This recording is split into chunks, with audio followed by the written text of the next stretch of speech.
So myself C.H. Lingamaya, Government Degree College, Kamareddy. Today I am going to explain long run production function. So generally under production function there are two kinds. One is a short run production function and second one is a long run production function.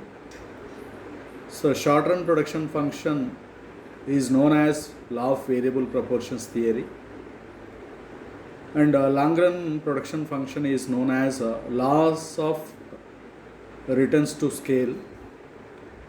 So already we had finished or we had completed short run production function.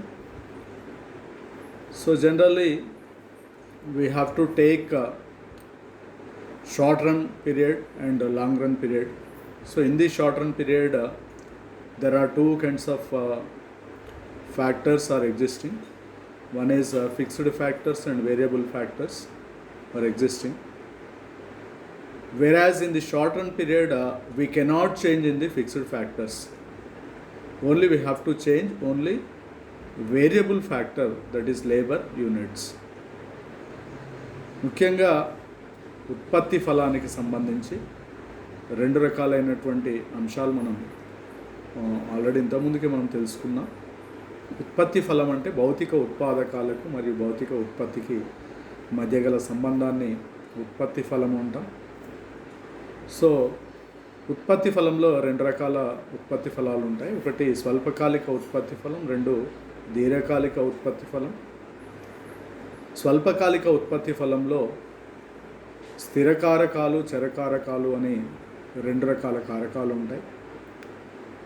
ఉత్పత్తి ప్రారంభం కాకముందు చేసే కారకాలను, ఉత్పత్తి ప్రారంభం కాకముందు చేసే వ్యయాలను ముఖ్యంగా స్థిర వ్యయాలు లేదా స్థిర కారకాలు అంటాం. స్థిర కారకాలను మార్చడానికి వీలుండదు స్వల్పకాలంలో. ఓన్లీ చరకారకాలైనటువంటి శ్రమ, ముడి పదార్థాలు మొదలైనటువంటి మాత్రమే మార్చడానికి అవకాశం ఉండే కాలం స్వల్పకాలం. సో స్వల్పకాలంలో మిగతా కారకాలన్నింటిని స్థిరంగా ఉంచి చరకారకమైనటువంటి శ్రమను మాత్రమే మార్చేటటువంటి కాలం. అందుకే స్వల్పకాలిక ఉత్పత్తి ఫలాన్ని చరకారకం మార్చడానికి అవకాశం ఉంటుంది కాబట్టి చరకారకాన్ని మాత్రమే మారుస్తాం కాబట్టి అందుకే స్వల్పకాలిక ఉత్పత్తి ఫలాన్ని చరానుపాతాల సూత్రం అని చెప్పేసి పిలవడం జరుగుతుంది. సో అదేవిధంగా మనకు దీర్ఘకాలిక ఉత్పత్తి ఫలం. సో స్వల్పకాలిక ఉత్పత్తి ఫలం ఆల్రెడీ మనం చదువుకున్నాం. సో దీర్ఘకాలిక ఉత్పత్తి ఫలం అంటే laws of returns to scale. So according to laws of returns to scale or according to long run production function. So the long run production function is looking forward, or the long run production function is refers to that in the long run period all the variables are,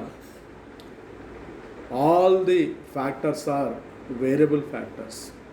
Mean to say that in the long run period we cannot differentiate like fixed factors and variable factors. దీర్ఘకాలంలో ఉత్పత్తి కారకాలన్నీ కూడా చరకారకాలుగా మారుతాయి. ఎందుకంటే కాల వ్యవధి చాలా ఎక్కువగా ఉంటుంది కాబట్టి.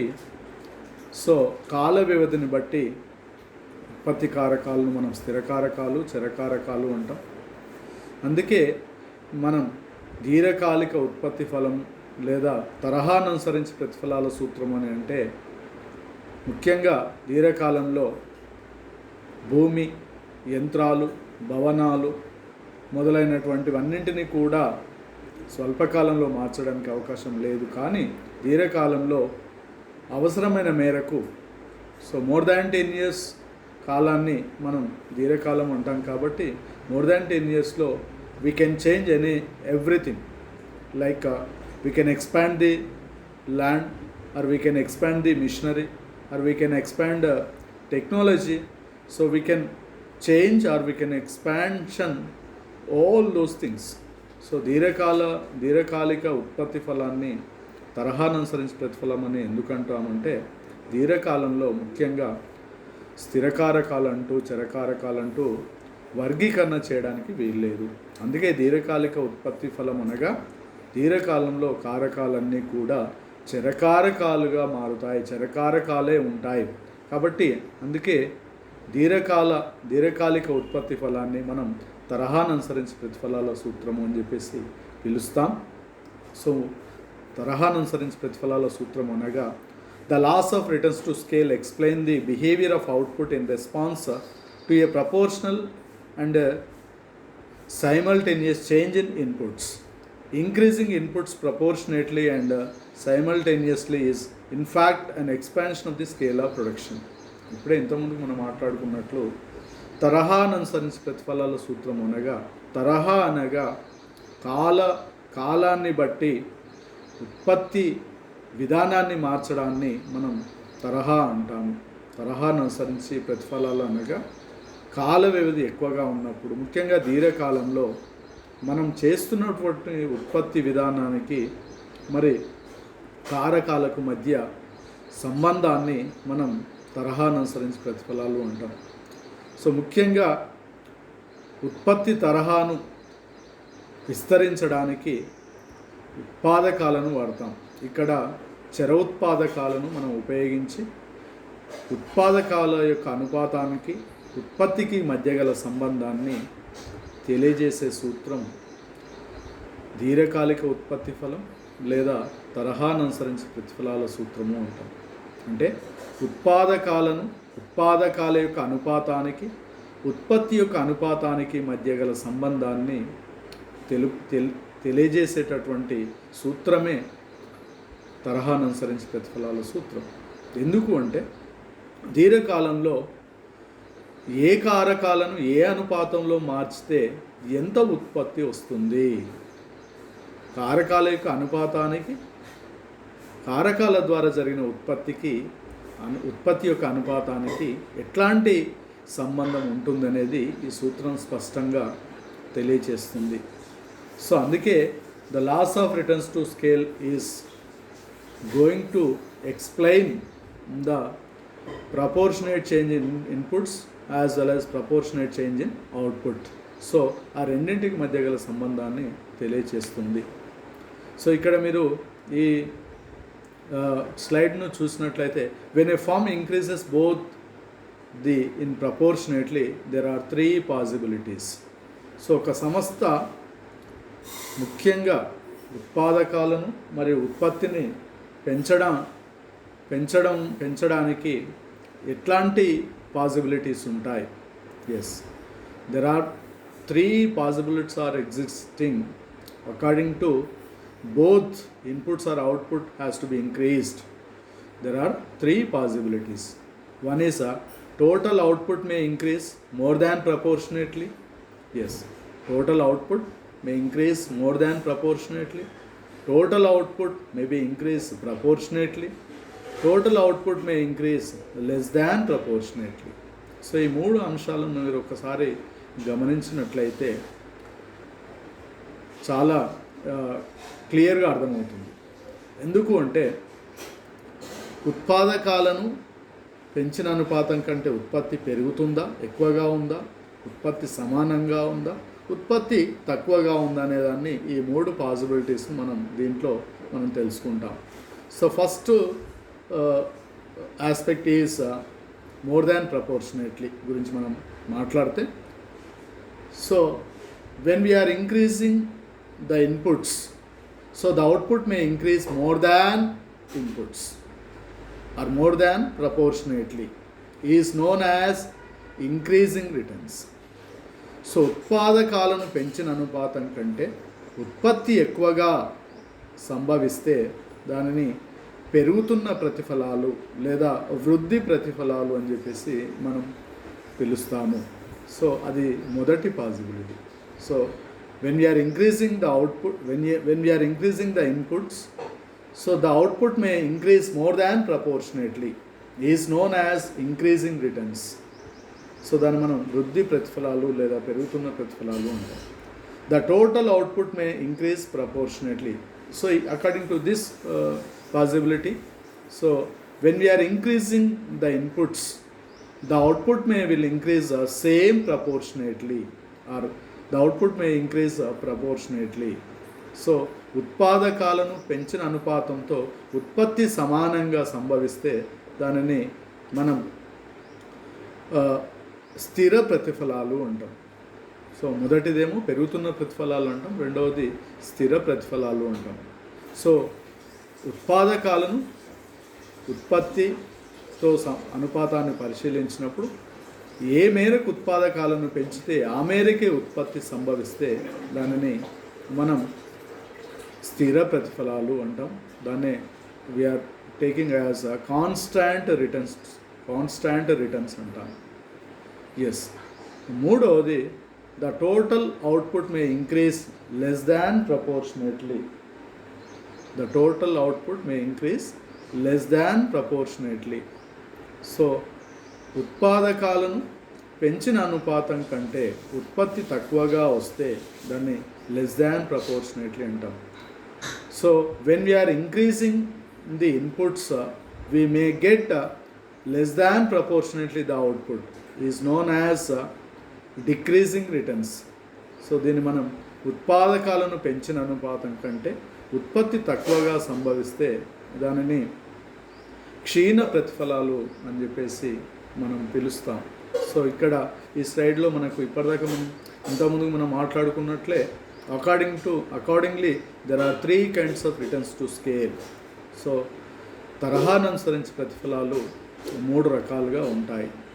One is increasing returns to scale, constant returns to scale, decreasing returns to scale. So first one is పెరుగుతున్న ప్రతిఫలాల దశ, రెండవది స్థిర ప్రతిఫలాల దశ, మూడవది క్షీణ ప్రతిఫలాల దశ అని చెప్పేసి మనం పిలవడానికి అవకాశం ఉంటుంది.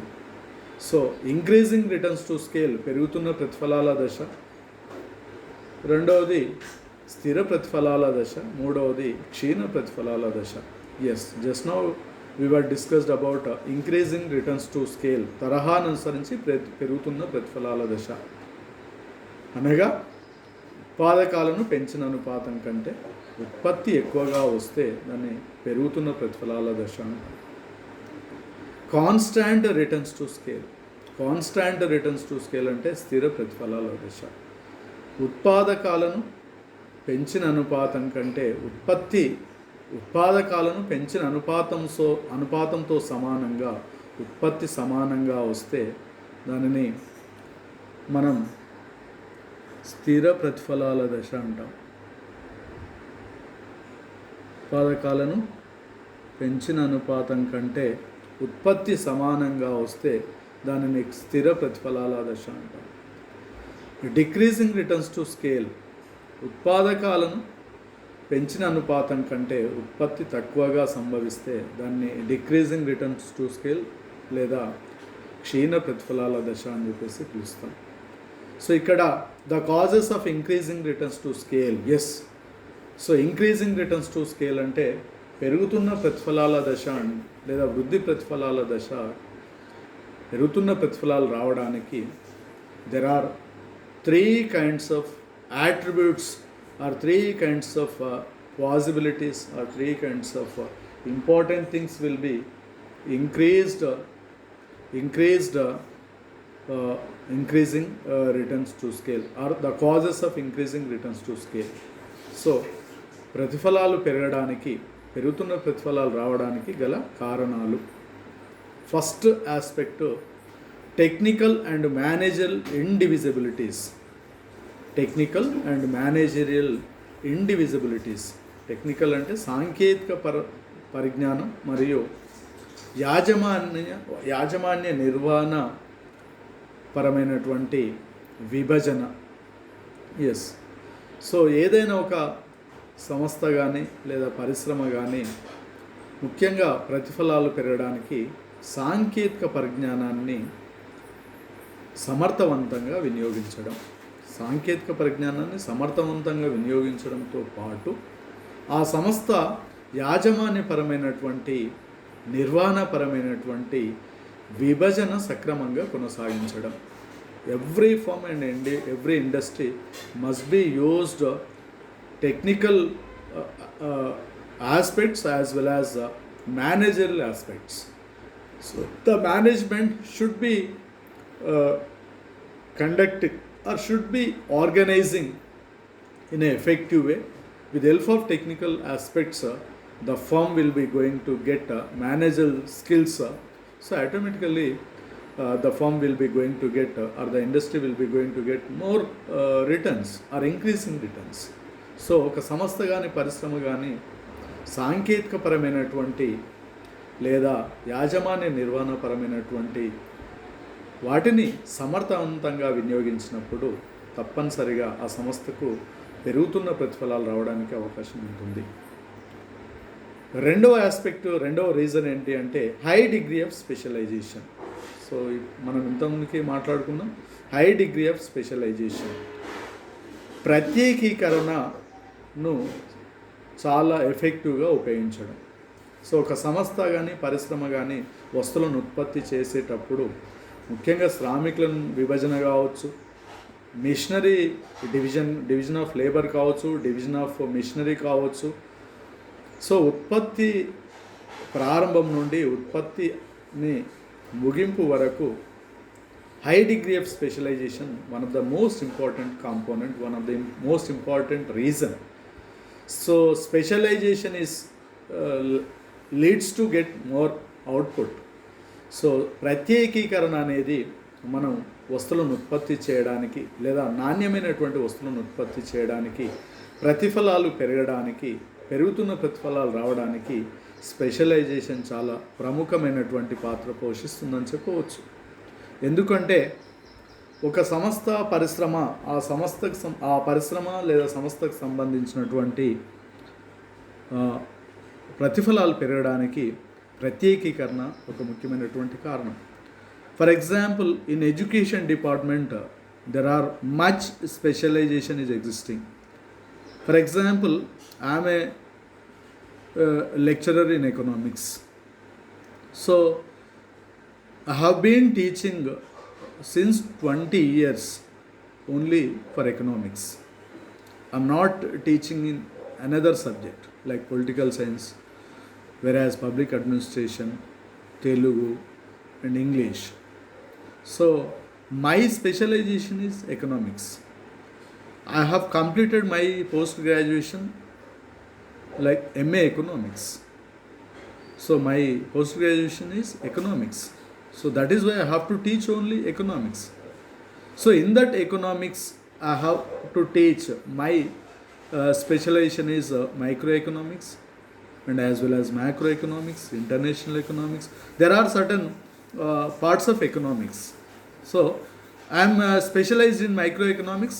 So that is known as like a division of labor.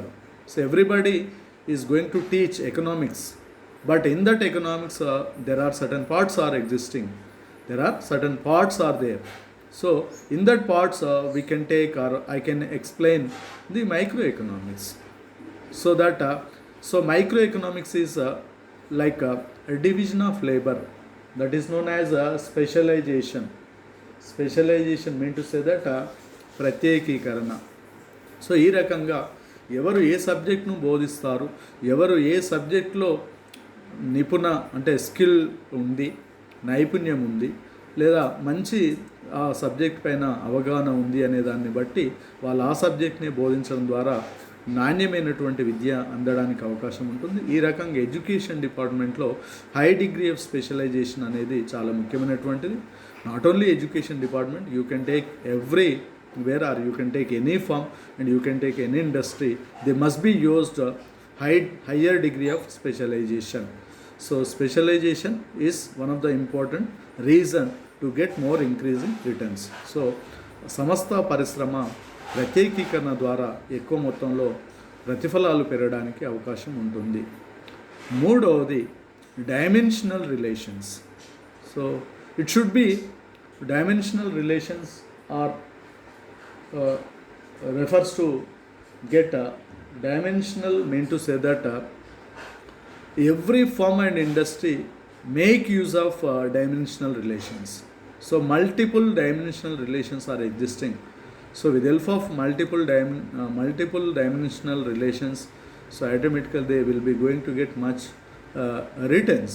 So ఒక సంస్థ కానీ పరిశ్రమ కానీ ఆ సంస్థ పరిశ్రమకు ఉండేటటువంటి డైమెన్షనల్ సంబంధాలు, ఒక రకంగా చెప్పాలి అంటే ఆ సంస్థ యొక్క నిర్వహణను బట్టి ఆ రిలేషన్స్ ఉంటాయి. ఆ రిలేషన్స్ని బట్టి ప్రతిఫలాలు పెరగడానికి అవకాశం ఉంటుంది.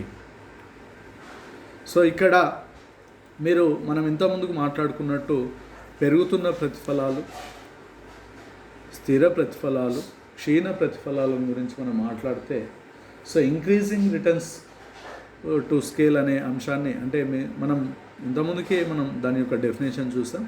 So once again will discuss about the definition of increasing returns to scale. So ఉత్పాదకాలను పెంచిన అనుపాతం కంటే ఉత్పత్తి ఎక్కువగా వస్తే దాన్ని ఇంక్రీజింగ్ రిటర్న్స్ టు స్కేల్ అంటాం. So when we are increasing the inputs may get the output will increase more than proportionately. So దానిని మనం ఇంక్రీజింగ్ రిటర్న్స్ టు స్కేల్ అంటాం. సో ఇక్కడ ఫర్ ఎగ్జాంపుల్ మనకు percentage increase in labour and capital, percentage increase in total output. So X యాక్సిస్లో శ్రమ మూలధనాలను తీసుకున్నారు, why యాక్సిస్లో అవుట్పుట్ను లేదా ఉత్పత్తిని తీసుకున్నారు. శ్రమ మూలధనాలను 20% కేటాయిస్తే ఉత్పత్తి సుమారుగా more than 40%. So the labour and capital have to be used only 20%, but the output has to be increasing more than 40%. So here is clearly the diagram can shows as increasing returns to scale. So definitely it will be increasing returns to scale, so more than proportionately. So the diagram will have given the clear picture about increasing returns to scale. Here is only 20% of labor and capital we have to use, but we may received more than 40% of output, the percentage of output more than the inputs. So that is why we are going to get increasing returns to scale here. So next we can take when the change in output is proportional to change in inputs, it exhibits the constant returns to scale. So ఉత్పాదకాలను పెంచిన అనుపాతంతో ఉత్పత్తి సమానంగా వస్తే దానిని మనం స్థిర ప్రతిఫలాలు అంటాం, లేదా కాన్స్టాంట్ రిటర్న్స్ టు స్కేల్ అంటాం. సో దానికి సంబంధించి క్లియర్గా ఈ డయాగ్రామ్లో కనిపిస్తుంది. సో ఉత్పాదకాలను 40% పెంచాము, ఉత్పత్తి కూడా 40% వచ్చింది. So the rate of change will be constantly. So the rate of change will be constantly. So here is in the initial stage we are increased 20% of inputs, we may get 20% of output. So both are equal. So input and output both are equal. And later we are increased from 20% to 40%. So and it leads to output also increased from 20% to 40%. So that the rate of change will be constant. So ప్రతిఫలాలు స్థిరంగా ఉన్నాయి అనడానికి ఈ diagram మనకు కనిపిస్తుంది. ఉత్పాదకాలను 20% పెంచితే ఉత్పత్తి 20% వచ్చింది, ఉత్పాదకాలను 40% పెంచితే ఉత్పత్తి కూడా 40% వచ్చింది. అంటే 100% ఉత్పాదకాలను పెంచితే 100% ఉత్పత్తి సంభవించింది. కాబట్టి సో దీనిని మనం స్థిర ప్రతిఫలాల దశ లేదా కాన్స్టాంట్ రిటర్న్స్ టు స్కేల్ అని చెప్పేసి మనం పిలవడానికి అవకాశం ఉంటుంది. So once again constant returns to స్కేల్కి సంబంధించి ఒక్కసారి దీని ఆస్పెక్ట్స్ ఎట్లా ఉంటాయి అనేది చూస్తే, the constant returns to scale are attributed to the limits of economies of scale. With expansion in the scale of production, economies arise from such factors are indivisibility of fixed factors, greater possibility of specialization, capital and labor, use of labor saving techniques of production. So here is a expansion scale of production and economies are arises from such factors are indivisibility of fixed factors, greater possibility of specialization. Fixed factors are, it is related to only like economies of scale same, but we are using more specialization in that constant returns to scale. But capital and labor, use of labor saving according to techniques of production. సాంకేతిక పరిజ్ఞానాన్ని ఉపయోగించడం వల్ల labour saving ఎక్కువ అవ్వడానికి అవకాశం ఉంటుంది. So అందుకే constant returns to scale అనేది ఆ రకంగా ఉంటుంది. So decreasing returns to scale, the firms are faced with decreasing returns to scale when a certain proportionate change in inputs, capital and labor lead less than proportionate change in output. Just now we were discussed, when we are increasing the inputs, we may get less than proportionately is known as decreasing returns to scale. ఉత్పాదకాలను పెంచిన అనుపాతం కంటే ఉత్పత్తి తక్కువగా వస్తే దానినే మనం decreasing returns to scale అంటాం. ఇక్కడ స్పెషలైజేషన్ తగ్గిపోతుంది, హై డిగ్రీ ఆఫ్ స్పెషలైజేషన్ ఉండదు, management skills has to be reduced. So that అక్కడ మనకు స్పష్టంగా ఈ డయాగ్రామ్లో మనకు తెలుస్తుంది. ఎందుకు అంటే లైక్ 20% ఉత్పాదకాలను పెంచితే ఉత్పత్తి 10% వచ్చింది, 40% ఉత్పాదకాలను పెంచితే 20% వచ్చింది ఉత్పత్తి. So the output has to be reduced, the output may less than proportionately. So when we are increased 20% of inputs, we may get only 10% of output, and as well as we may increase the 40% of inputs, we may get only 20% of output. So here is clearly stated about the returns, how we are getting, that is decreasing returns to scale. So the output may decreases less than proportionately. It will be clearly stated from this diagram. So increasing returns, the diagram will be like a positive slope, and constant returns will be both are same, but whereas decreasing returns to scale, the diagram will be it is nearer to x-axis, but it is not middle one, it is nearer to x-axis. So decreasing returns to scale అనే డయాగ్రామ్లో మనకు రేఖ x అక్షానికి సమీపంగా ఉంది, ఉత్పత్తి తక్కువగా ఉంది, ఉత్పాదకాలను ఎక్కువగా వినియోగిస్తున్నాం, కాబట్టి ఈ రకంగా డిక్రీజింగ్ రిటర్న్స్ టు స్కేల్ అని చెప్పేసి చెప్తాం. దీనికి రీజన్స్ కూడా ఇచ్చాడు. మనం ఇంతకుముందుకు మిగతా వాటితో డిస్కస్ చేసినప్పుడు ఏ విధంగా అయితే కాజెస్ ఉన్నాయో, so diminishing returns to scale అనే అంశానికి, అంటే ప్రతిఫలాలు క్షీణించడానికి ముఖ్యంగా కారణాలను చూసినప్పుడు the decreasing returns to scale are attributed to the diseconomies of scale. The most important factor causing this the diminishing returns to management. Another factor is exhaustibility of natural resources. So diminishing returns to scale అనే అంశాన్ని మనం తీసుకున్నప్పుడు ఇక్కడ yes డిసెకానమీస్ of scale అనేటివి వస్తాయి. Diseconomies ఎందుకు వస్తాయంటే management will not be acting as active way, and technical support has to be reduced, and specialisation must be not enhanced.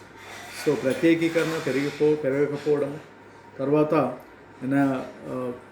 Management యాజమాన్యపరమైనటువంటి నిర్వహణ లేకపోవడం, అదేవిధంగా ఉత్పత్తికి సంబంధించినటువంటి యాజమాన్య నిర్వహణ సక్రమంగా సమర్థవంతంగా చేయకపోవడం వల్ల డిసెకానమీస్ అనేవి రావడానికి అవకాశం ఉంటుంది. అందుకే causes of diminishing returns to scale అని చెప్పేసి మనం పిలవడం జరుగుతుంది.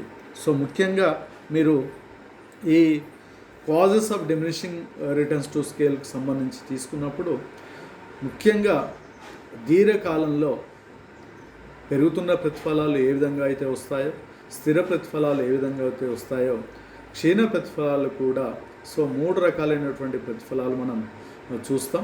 ఎందుకు అంటే 3 రకాలైనటువంటి ప్రతిఫలాలలో పెరుగుతున్న ప్రతిఫలాలు రావడానికి అక్కడ technical support as well as management indivisibilities ఉంటాయి, హై డిగ్రీ ఆఫ్ స్పెషలైజేషన్ ఉంటుంది, తర్వాత ఎక్కువగా సమర్థవంతంగా స్కిల్డ్ లేబరర్స్ పనిచేస్తారు, డివిజన్ ఆఫ్ లేబర్ ఉంటుంది. సో తద్వారా ప్రతిఫలాలు పెరగడానికి అవకాశం ఉంటుంది, ఇంక్రీజింగ్ రిటర్న్స్ రావడానికి అవకాశం ఉంటుంది. But average constant returns there was no it was not like that. ఎందుకు అంటే ఉత్పాదకాలను ఏ మేరకు పెంచితే ఉత్పత్తి అదే సమానంగా వస్తుంది కాబట్టి ఉత్పాదకాలకు ఉత్పత్తికి సమానమైనటువంటి ఈక్వల్ రిలేషన్షిప్ ఉంటుంది కాబట్టి అక్కడ డిసెకానమీస్ ఉండవు. But whereas diminishing returns to scale సంబంధించి తీసుకున్నప్పుడు డెఫినెట్గా ఈ మేనేజ్మెంట్ ఇండివిజిబిలిటీస్ ఉన్నాయి, యాజమాన్య నిర్వహణపరమైనటువంటివి ఉన్నాయి. తర్వాత specialisation, high degree of specialisation ఉండదు.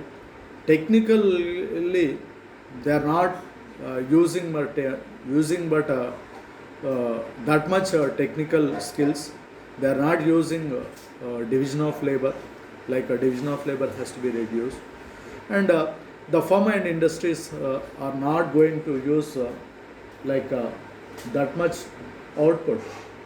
సో ఆ రకంగా ఉత్పత్తి చేయడానికి అవకాశం ఉండదు. కాబట్టి అందుకే డిసెకానమీస్ ఆఫ్ స్కేల్ అనేది రావడానికి అవకాశం ఉంటుంది. డిసెకానమీస్ ఆఫ్ స్కేల్ అనేది it's depends on the firm and industry. Both are in regarding with diminishing returns to scale, they have not used effective way. They have not used higher degree of specialization. సాంకేతిక పరిజ్ఞానం కానీ లేదంటే ప్రత్యేకీకరణలో ముఖ్యంగా division of labour సమర్థవంతంగా లేకపోవడం, యాజమాన్యం కూడా నిర్వహణపరమైనటువంటి ఇబ్బందులను ఫేస్ చేయడం. సో అనేక రకాలైనటువంటి రీజన్స్. అందుకే మనకు the diminishing return to management. Another factor is exhaustibility of natural resources. వీటితో పాటు సహజ వనరులను ఎగ్జాస్ట్ అవ్వడం, సహజ వనరులు ఎక్కువగా వినియోగించబడడం వల్ల ఎక్కువ మొత్తంలో ఉత్పత్తి అనేది లేకపోవడం జరుగుతుంది. కాబట్టి సో ఉత్పాదకాలను పెంచిన అనుపాతం కంటే ఉత్పత్తి క్షీణించడానికి ముఖ్యమైనటువంటి కారణం సాంకేతిక ప్రగతి వినియోగించకపోవడం, నిర్వహణపరమైనటువంటి ఇబ్బందులను ఎదుర్కోవడం, ప్రత్యేకీకరణ సరైనటువంటి విధంగా లేకపోవడం. సో ఈ అంశాలను పరిగణలోకి తీసుకున్నప్పుడు causes of diminishing returns to scale అనేది తప్పనిసరిగా వస్తుంది. So in connection with this particular topic, diminishing marginal returns to scale, that is we can take we have to overcome the specialization as well as technical support, and as well as the management skills must be enhanced. All those things definitely we are going to get more output than the inputs. So వీటిని overcome చేయడానికి ఈ రకమైనటువంటి పద్ధతులను మనం అవలంబించాల్సి ఉంటుంది. So ఎప్పుడైతే మనం ఈ instruments like specialisation, higher degree of specialization as well as technical progress, and it must be management skills used in an effective way or in an effective manner, definitely we are going to get more output. So more than input, we are going to get more output. So this is the loss of returns to scale. So thank you one and all, my dear students and my dear viewers. Definitely మీరు టాపిక్ను అర్థం చేసుకుని అవసరమైనంత వరకు రిమార్క్స్ను comments రూపంలో ఇవ్వండి. ఇంకా ఏవైనా ఇన్పుట్స్ను మీకు ఇందులో నేను ఇంట్రడ్యూస్ చేయడానికి లేదా మ్యాక్సిమం ఇన్పుట్స్ను నేను నెక్స్ట్ క్లాస్లో ఇంప్లిమెంట్ చేయడానికి మీ యొక్క రిమార్క్సే నాకు, మీ యొక్క కామెంట్స్ ఉపయోగపడతాయి డెఫినెట్గా. కాబట్టి మీరు మంచి రిమార్క్స్ ఇవ్వాలని అందరినీ కోరుకుంటున్నాను. Thank you one and all.